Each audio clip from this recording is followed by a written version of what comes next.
Ayan, sabog na naman ang aking freezer. Sana matupad yung ating request na nagpadagdag ako ng isa. Tita Barla Loving Life. Yes, welcome to my vlog. Please subscribe and click the notification bell for more updates. See ya! Tita Barla at ang bago niyang buhay. Bagong freezer. Good morning everyone, this is Tita Barla again. Welcome to my channel. Today is Tuesday, February 18 and today is the schedule of ice cream delivery. So nag-request ako kay agent kung sana'y mabigyan niya ako ng additional 1 basket para sa freezer kasi sabog-sabog na talaga yung aking ice cream sa loob. Ayan, sabog na naman ang aking freezer. Ayan, today is Tuesday and may delivery nga yung ice cream. So, itong basket na to, ayan oh, malaki yung awang niya. Ito yung pinaka-free nila.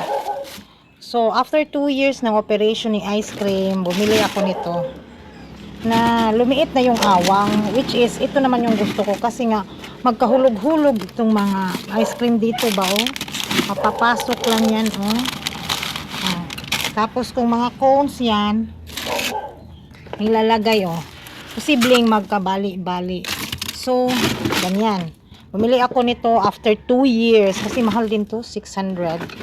So ngayon, nasa karton lang sila. Pag madami kasi, tinatanggal ko yung karton. Hindi na kasi magkakasya lahat. Tingnan naman yung bagong delivery. So magiging sabog-sabog na naman to. Mangyari, ganyan. Last week, nanghingi ako kay agent na baka pwede niyang dagdagan ng tray. Basket ang tawag nito. Para ma-arrange ko na. Mostly nandito mga cones na lang. So wala nang masyado yung laman. So antayin natin. After 2 years, bumili ako ng sarili ko. So nagiging dalawa. Kagandahan nito is maliit ba yung space dito compare dito sa una. Which is lulusot yung mga ice cream ko. So hindi siya pwede. Lagyan ko siya ng mga frozen items na hotdog. Hotdog. Longganisa. Lumpia. Ayan. So yan. So ngayon, nag-request kasi nga isa lang ang, di ba isa lang ang free. So ito after 2 years bago lang to. So last week nanghingi ako kay agent na pwede bang madagdagan itong basket. Sana'y mabigyan niya ako ng isa. Kasi nga oh, ang nagkasabog-sabog na kahit anong yan. Pa-arrange na naman yan.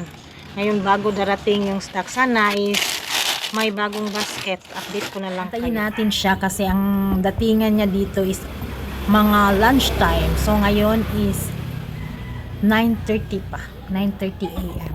So ayan. Wait natin siya mamaya. And mag-update lang ako sa inyo.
Hindi ka ni basket dito sa galing ka lang na ako.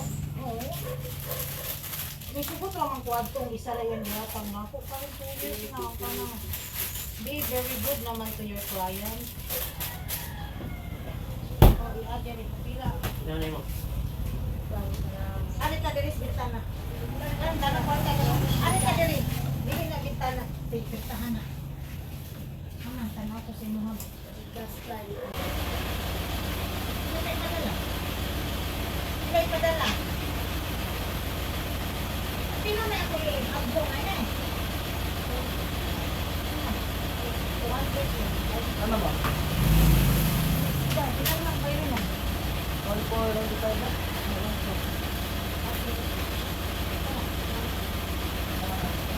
Ano ba dito eh? Ay, wala pa rin ang aking basket. Hello guys, so the delivery has come. Pero late ang delivery nila, dumating sila mga 1 plus na, malapit na ng 2 p.m. Akala ko naman is malilimutan na naman nilang idaan. Pero alam ko naman yan, pag na-order yan, baka siguro madami yung order nila basta na late up. So, ang buong nabayaran ko is 1,495. Actually, 1,479 lang sana, kaso may isang pinipig na ina-add ni ahente. So, 16.15 ang add. So, 1,495. Oh, ay nasad ako. Wala pa rin ang basket. Nung chinat ko si agent, wala pang reply as of now. So, hindi ko alam. So, mamaya i-arrange ko yan kasi pag-deliver kasi ang ice cream dapat ay hindi pa matagal mag-open. So, sabi nila, advice na 4 to 5 hours close. Kaya mamaya na ako mag-arrange. Dahil wala namang basket, so nilagyan na naman natin ng karton. Ito ina-arrange pa unti-unti. Buti nilang hindi ganun kadami ang na-order ko. So pwede pa rin. So at least okay na pa sa paningin natin. Thank you so much everyone for watching. And sa mga newbies, please comment and subscribe na din. So, thank you again for watching. This is Tita Barla and see you on my next vlog. Goodbye!